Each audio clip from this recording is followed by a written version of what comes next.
আপনারা অতি দ্রুত ওসমান হাদিকে যারা খুন করেছে তাদেরকে দেশে থাকলে গ্রেফতার করেন, আর দেশে যদি না থাকে তাহলে তাদেরকে বিদেশে যেখানেই থাকুক সেইখান থেকে আনবার ব্যবস্থা করেন। এর বাইরে আমরা আসলে আর কিছু জানি না। আপনারা যে কি করবেন সেটা আমাদের বোঝা হয়ে গেছে। আপনাদেরকে আমরা ইনকিলাব মঞ্চের পক্ষ থেকে জানাইতে চাই যে অতি দ্রুত একটা দ্রুত বিচারিক ট্রাইব্যুনাল আপনাদের গঠন করতে হবে, যেখানে এই ঘটনার সাথে যারা জড়িত তাদেরকে অতি দ্রুত বাংলাদেশের বিভিন্ন গোয়েন্দা সংস্থার যে সর্বোচ্চ যারা ইন্টেলিজেন্স আছে তাদেরকে প্রয়োজনে আপনারা এর সাথে যুক্ত করে একটা দ্রুত বিচারিক ট্রাইব্যুনাল গঠন করেন। এবং যদি আপনারা এটা করতে সক্ষম না হন তাহলে এফবিআই এবং স্কটল্যান্ড ইয়ার্ডের মতো যারা পেশাদার ইন্টেলিজেন্স আছে তাদের সহায়তা নেন। তাদেরকে বাংলাদেশে এনে এর পিছনে কারা কারা রয়েছে তাদেরকে দ্রুত গ্রেফতারের ব্যবস্থা করেন এবং বিচারের মুখোমুখি করেন। আপনারা অতি দ্রুত ওসমান হাদিকে যারা খুন করেছে তাদেরকে দেশে থাকলে গ্রেফতার করেন, আর দেশে যদি না থাকে তাহলে তাদেরকে বিদেশে যেখানেই থাকুক সেইখান থেকে আনবার ব্যবস্থা করেন। এর বাইরে আমরা আসলে আর কিছু জানি না। আপনারা যে কি করবেন সেটা আমাদের বোঝা হয়ে গেছে। আপনাদেরকে আমরা ইনকিলাব মঞ্চের পক্ষ থেকে জানাইতে চাই যে অতি দ্রুত একটা দ্রুত বিচারিক ট্রাইব্যুনাল আপনাদের গঠন করতে হবে, যেখানে এই ঘটনার সাথে যারা জড়িত তাদেরকে অতি দ্রুত বাংলাদেশের বিভিন্ন গোয়েন্দা সংস্থার যে সর্বোচ্চ যারা ইন্টেলিজেন্স আছে তাদেরকে প্রয়োজনে আপনারা এর সাথে যুক্ত করে একটা দ্রুত বিচারিক ট্রাইব্যুনাল গঠন করেন। এবং যদি আপনারা এটা করতে সক্ষম না হন তাহলে এফবিআই এবং স্কটল্যান্ড ইয়ার্ডের মতো যারা পেশাদার ইন্টেলিজেন্স আছে তাদের সহায়তা নেন। তাদেরকে বাংলাদেশে এনে এর পিছনে কারা কারা রয়েছে তাদেরকে দ্রুত গ্রেফতারের ব্যবস্থা করেন এবং বিচারের মুখোমুখি করেন। কোনো হাঙ্কি পাঙ্কি আমরা শুনতে চাই না। এই যে ইসের বন্দুক যুদ্ধের মাধ্যমে হত্যা করা এইসব বালসাল এখন আর আমরা জানতে চাই না। আমরা চাই ওসমান হাদিকে যারা খুন করেছে তাদেরকে জনতার সামনে এনে আপনারা উপস্থাপন করেন, তাদেরকে বিচারের মুখোমুখি করেন। এর বাইরে আমরা আর কিচ্ছু জানতে চাই না।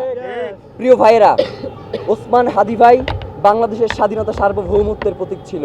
এই যে এইখানে এত সাংবাদিক রয়েছেন, আপনারা জানেন ওসমান হাদি মানে আপনারা তো অনুসন্ধানী সাংবাদিক আছেন অনেকেই, আপনারা জানেন ওসমান হাদি কোন ধরনের লাইফ লিড করতো, তার পরিবারকে কত সময় দিয়েছে।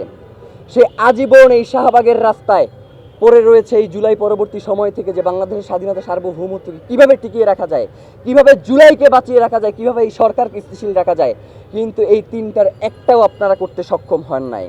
তা আমরা বলতে চাই যে অতি দ্রুত আপনারা একটা বিচারিক ট্রাইব্যুনাল গঠন করেন এবং সেক্ষেত্রে আপনারা এফবিআই এবং স্কটল্যান্ড ইয়ার্ডের মতো গোয়েন্দা সংস্থাকে এর সাথে যুক্ত করেন। দায় এড়ানোর কোনো সুযোগ নেই। এবং আপনারা দেখছেন যে বিভিন্ন ধরনের নাটক শুরু হয়ে গেছে ওসমান ভাইকে গুলি করার পর থেকেই। বিভিন্ন জায়গায় আমরা স্যাবোটেজের ঘটনা শুনতে পাচ্ছি। ভাইয়ের একটা জিনিস বইলা দেই, ওসমান হাদি এমনই একজন ব্যক্তি, পুরো বাংলাদেশও যদি অস্থিতিশীল হয়ে যায় ওসমান হাদিরে আপনারা সেখান থেকে আলাদা করতে পারবেন না। ওসমান হাদি হচ্ছে আলাদা একটা সত্তা, যে সবার সামনে বলেছে না নজরুল যে উঠিয়াছি আমি একা চির বিস্ময় বিশ্ববিধাত্রীর। ওসমান হাদি হচ্ছে সেই বিশ্বের চির বিস্ময়, যে একা দাঁড়িয়ে থাকে, তার আর কোনো কিছুতেই তাকে আড়াল করা যায় না। যত ঘটনাই আপনারা সামনে আনেন না কেন ওসমান হাদিকে আপনারা আড়াল করতে পারবেন না। তার এই খুনের বিচার আপনাদেরকে নিশ্চিত করতেই হবে। আমরা 24 ঘন্টা আলটিমেটাম দিয়েছিলাম না আপনাদেরকে যে এর মধ্যে জনসম্মুখে এসে তাদের জবাবদিহি করতে হবে। তারা তো এই জবাবদিহি করে নাই, করে নাই। বিকাল 3টায়, দুপুর 3টায় আমরা একটা বিক্ষোভ মিছিল দেখছি ইনকিলাব মঞ্চের পক্ষ থেকে। ওই বিক্ষোভ মিছিল পরবর্তী সময়ে আমরা কর্মসূচি ঘোষণা করব যে এই সরকারের সঙ্গে আমরা রয়েছি নাকি এই সরকার পতনের আন্দোলন আমরা ইনকিলাব মঞ্চের মাধ্যমে শুরু করব। এইটাই হচ্ছে আমাদের দাবি। মানে হচ্ছে ওসমান হাদির বিচার হবে না, কিন্তু সরকারের স্থিতিশীলতা রক্ষার জন্য আমাদের তার সাথে বসে লিয়াজও করতে হবে। সেই টিম ওসমান হাদি বানাইয়া যায় নাই। ওসমান হাদির টিম, বাংলাদেশের জনগণ তো তার সাথে আছেই। বাংলাদেশের জনগণ কেউ যদি তার সঙ্গে নাও থাকে তবু ওসমান হাদির টিম তার বিচারের জন্য এই রাজপথে বসে থাকবে। বিচার নিশ্চিত না করে ঘরে ফিরে যাওয়ার মতো টিম ওসমান হাদি বানাইয়া যায় নাই।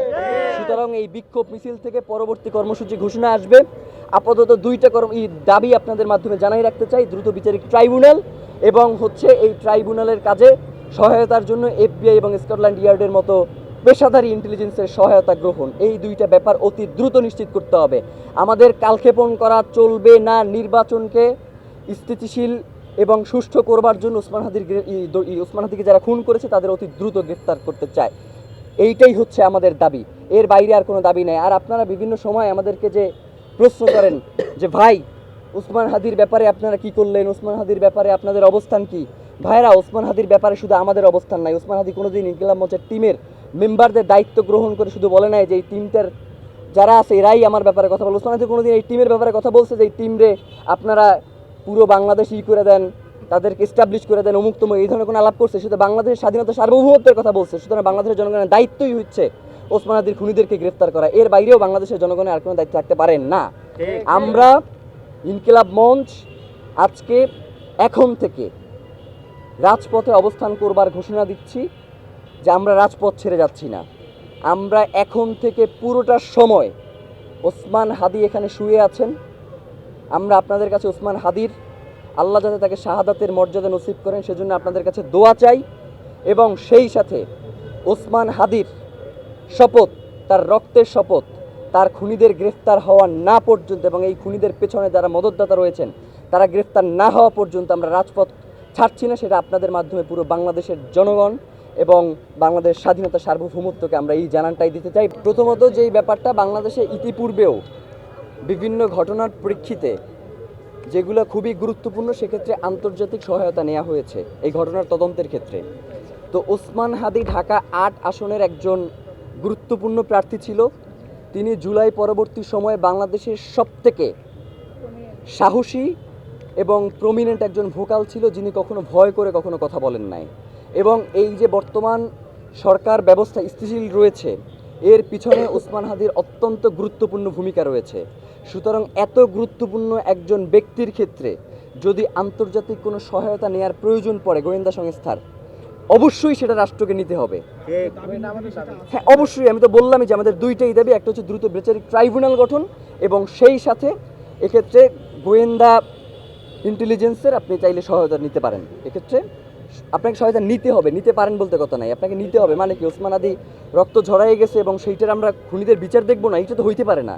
5ই আগস্ট পরবর্তী বাংলাদেশে এই প্রশ্রয়টা কোনোভাবেই দেওয়া যাবে না। তাহলে আপনাদের শুধু লাশই ঝরবে, ওসমান হাদিদের শুধু রক্তের ধারা বইতেই থাকবে, কিন্তু বাংলাদেশ স্বাধীনতা সার্বভৌমত্ব কিন্তু অক্ষুণ্ণ থাকবে না। সেটা আপনারা জানেন যে প্রধান উপদেষ্টা গতকালকে একটি নিরাপত্তা বিশ্লেষকদের নিয়ে একটা বৈঠক করেছেন এবং সেই বৈঠকে সে বলেছে এছাড়াও হাদি, মানে হচ্ছে হাদি এখন আর মেইন সাবজেক্ট নাই, মানে হাদিকে মেইন সাবজেক্ট দিয়ে বাদ দেওয়ার মতো চেষ্টা করা হয়েছে। হাদিকে যদি আপনারা মেইন সাবজেক্ট থেকে বাদ দেন আপনারা কিন্তু মেইন সাবজেক্ট থাকবেন না, এটা কিন্তু হাদিকে মেইন সাবজেক্টে রেখেই আপনাদের সকল সিদ্ধান্ত গ্রহণ করতে হবে।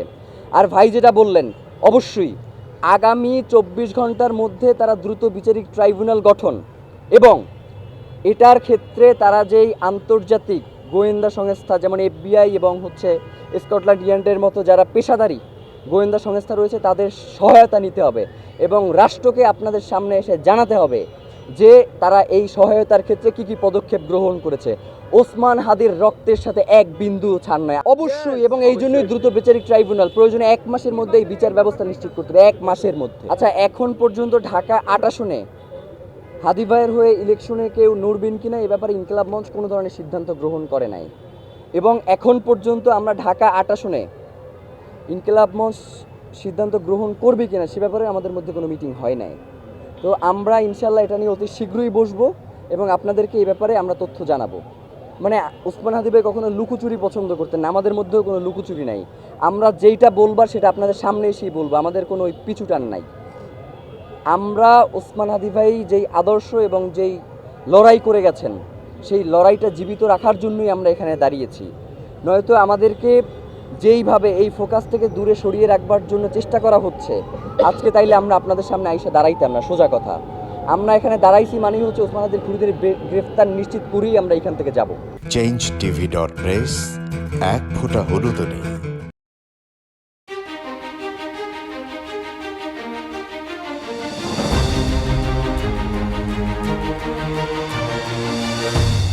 পহেলা জানুয়ারি 2026 ইউটিউব জার্নালিজমের অগ্রদূত changetv.press সংগ্রাম মুখর 7 বছর পেরিয়ে পা দেবে গৌরবান্বিত 8 বছরে। এই আনন্দ প্রহরী সবাইকে নিরন্তর শুভেচ্ছা। সুপ্রিয় দর্শক, এই চেঞ্জ টিভি বিগত 7 বছর ধরে খুবই গুরুত্বপূর্ণ ভূমিকা পালন করছে আমিরুল মোমিনিন মানিক। উনি তো এখন বাংলাদেশে একটা ন্যাশনাল ফিগার হয়ে দাঁড়িয়েছেন। তিনি সত্যকে ধারণ করে আছেন, সত্য প্রচার করে, সত্যের প্রকাশ করে, সত্য ধারণ করে তিনি একটা পরিবর্তন আনতে চেয়েছেন এই সমাজে। আমি আশা করি এটাতে অনেকে উদ্বুদ্ধ হয়েছেন এবং এই চেঞ্জ টিভির ভূমিকা অন্যকে অনুসরণ করার জন্য আমি আবেদন জানাবো। একই সাথে চেঞ্জ টিভির কর্তৃপক্ষ এবং দর্শক শ্রোতাকে আমার ব্যক্তিগত দোয়া এবং শুভেচ্ছা রইল। changeTV.press, এক ফোঁটা হলুদ নেই।